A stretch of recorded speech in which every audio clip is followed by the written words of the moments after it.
Pemirsa, menjelang musim haji, Asrama Haji Palembang telah menyiapkan 7 gedung dengan total kamar berjumlah 244 kamar yang disiapkan untuk para jemaah haji. Selain itu, fasilitas lainnya seperti poliklinik juga telah disiapkan.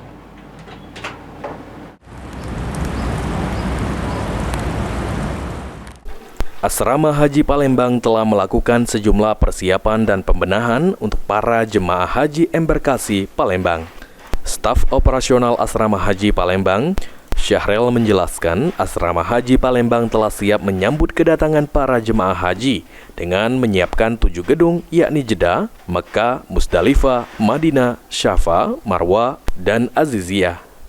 Dengan total kamar berjumlah 244 kamar, satu kamar akan diisi orang jemaah haji. Selain itu, Asrama Haji Palembang telah menyiapkan gedung Jeddah untuk fasilitas kesehatan dengan menyediakan poliklinik dan ruang dokter.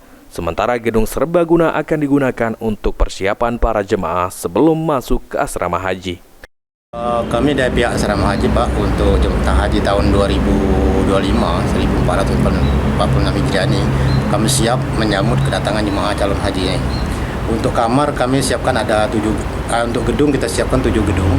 Itu kapasitas gedung, itu satu gedung ada yang 40 kamar, ada yang 42 kamar. Jadi total kamar keseluruhan itu ada 244 kamar, Pak. Para jemaah haji embarkasi Palembang kloter pertama akan masuk ke Asrama Haji Palembang pada tanggal 2 Mei dan akan langsung diberangkatkan pada tanggal 3 Mei 2025. Ilham Wahyudi,